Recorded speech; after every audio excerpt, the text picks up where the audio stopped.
What's going on, guys? Brian here, representing Neo Overlay Network, bringing you guys my Trickstar deck profile at the moment. The ban list didn't really affect it too much, so I'm not really worried about it. And then I was just hoping Light Stage would come back to 2, but that's really right about it. Let's get on into it. It's not going to waste too much of your time. So yeah, first thing we're going to do is show off Miss Lilybell. She is probably my favorite Trickstar next to Candina, but she takes the throne in my opinion, because when she is added to your hand except by drawing her, it could be from the graveyard, it could be through search, you can just special summon her, and then she can attack directly. And when she inflicts battle damage to your opponent, you can target one Trickstar monster in your graveyard, including herself, and then add it to your hand. And like I said, if you add her to your hand except by drawing, you can special summon her. So, very powerful Trickstar monster indeed. Now we're going to get into 3 Licorice. Licorice is great because she's a quick effect, not a once per turn. You can target one Trickstar monster you control, return it to the hand, and then special summon her. And this is very helpful during the middle of the battle phase, just for you to keep tagging the Trickstars that you have in and out to help push your game. And then on top of that, when your opponent adds a card to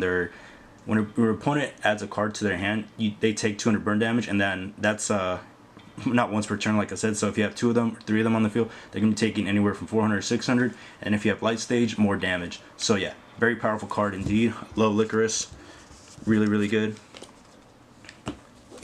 And then Trickstar engine is very small. I mean, Trickstar is their engine is small anyways. So very nice. So 3 Candina. Great. I mean, just great. When she is normal summoned, unfortunately, you can add a Trickstar card from your deck to your hand. And each time your opponent activates a spell or trap, they take 200 damage. So hey, you have Light Stage on there, you're gonna be taking some burn damage along with Licorice. It's just fun. This deck is just so fun. I mean, the win condition is obviously burn damage, and then it's very helpful in you pushing game. And then 3 Korobei. I am gonna get the Prismatics. Definitely gonna get the Prismatics. I pulled 2 in the tin, and if you guys haven't in the tin, feel free to check it out. It doesn't take anything. Doesn't really take anything but some time. And then if you don't want to check it out, you guys can always just ignore it or just click off the video. But feel free to check it out, guys. It would mean the world to us. And then yeah, let's get into Korobei effects.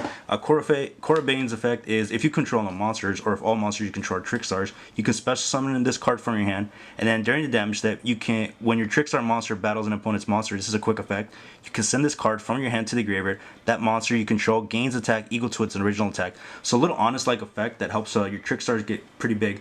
So if Candina is going to be attacking, you can use Korobei in your hand to double her attack from 18 to 3,600. So Trickstars don't have a lot of beaters, but they make up for that in their burn damage win con, which is just awesome. I mean, I like it. It's fun. It's different. Not everybody's playing it, so hey, a little change of pace from the meta, right?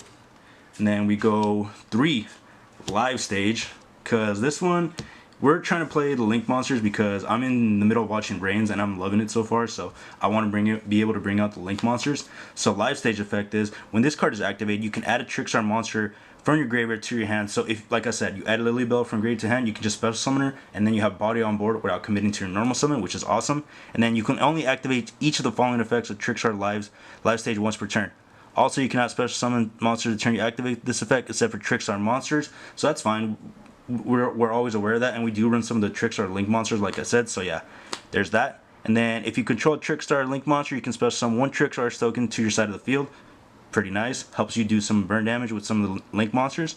And then if your opponent controls a card in their spell and trap card zone, you can special summon one Trickstar token. So yeah, helpful in getting you some board presence and some tokens for you to link off with into your awesome Link monsters.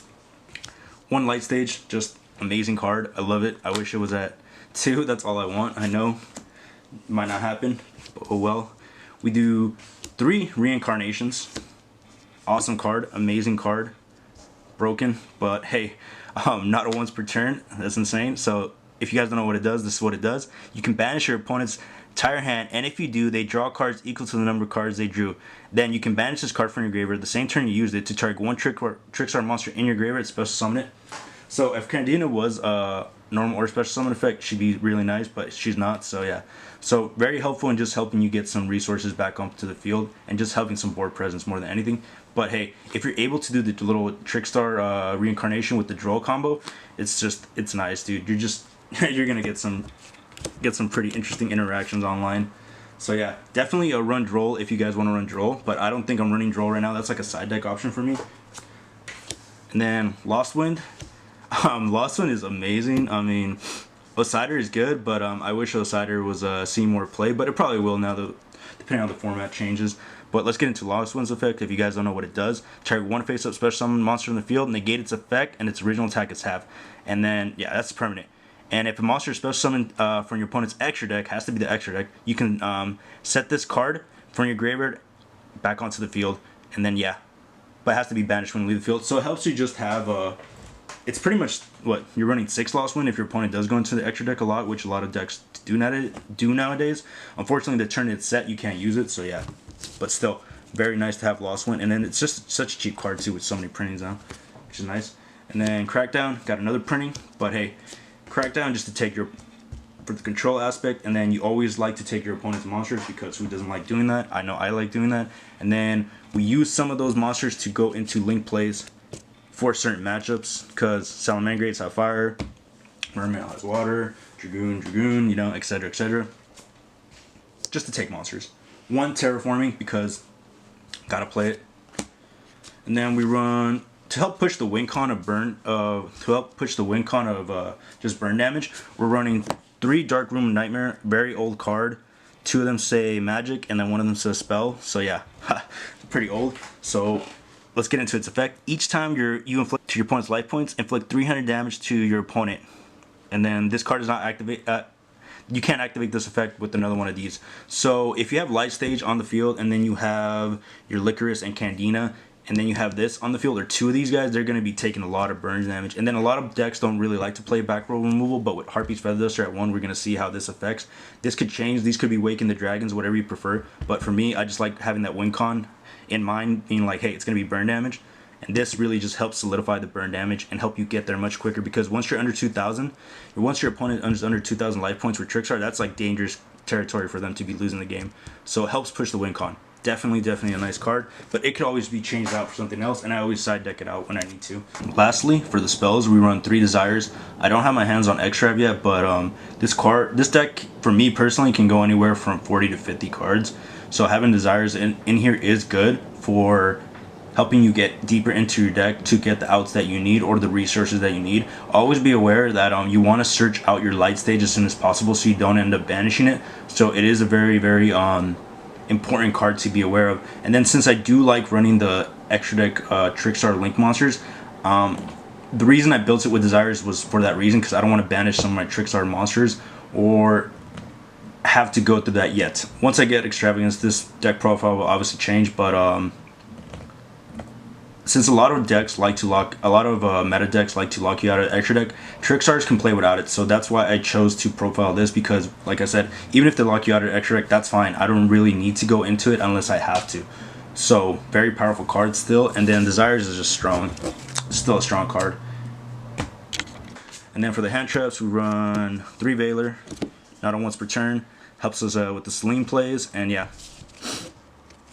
3 Veiler. 3 Ash, Universal, Called by the Gears at 1, so get ready for a lot of hand traps, boys. Yep, 3 Ash, pretty standard.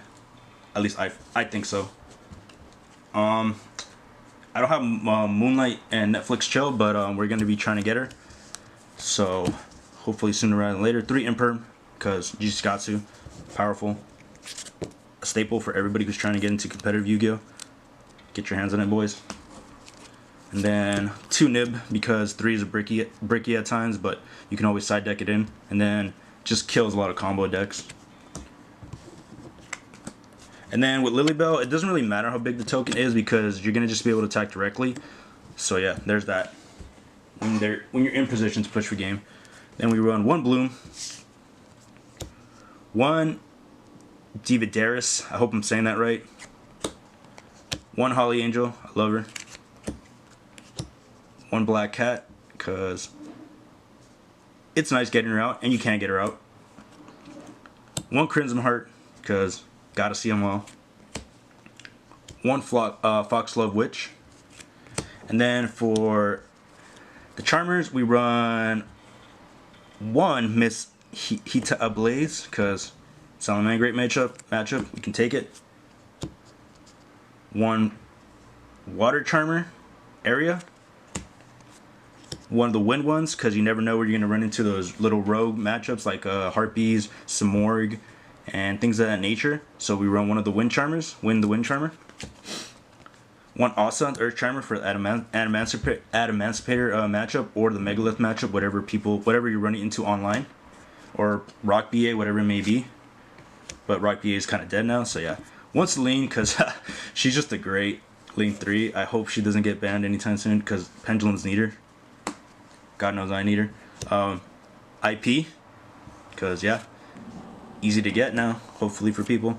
One Kriston Halki Fibrex, or Halki Noodle Boy, or Halki, or Halle Berry, whatever you want to call him or her. We run one of it, because have to. And then one Mech Knight Crusadia Avermax, because very powerful card to this day. If I had my hands on Access Code Talker, he'd probably make it in here, but I don't, and Santos has it, so if I need it, I could always use it, but hey, not really going to go out of our way to get him right now if we don't really need him. And then lastly, just one Appaloosa for negates, and then got to keep it waifu themed, I guess, for the most part. And that's pretty much deck profile, guys. I really recommend you guys try Trickstar before the hype kicks in. I wouldn't be surprised if this archetype gets more support in the future. For me personally, I just want Light Stage at 2. When that will happen, we do not know, but when it does, I will be anxiously waiting for it. But yeah, that's pretty much it, guys. Thank you guys for watching. And then if you guys are here, if you guys want, feel free to like and subscribe. If you guys enjoy the content, it only takes a little bit of your time. And then if you don't want to, and if you do choose to unsubscribe, you always can. It's always an option. And yeah, but thank you guys for your time. I love Trickstars. Hopefully you guys do too. And then hopefully you guys give it a shot on Dueling Nexus or YGO Pro or wherever online, I guess, format or dueling platform you're using. Because it's just a lot of fun, and then different ways to make it. I mean, that's right about it, guys. Brian with Neo Overlay Network signing out.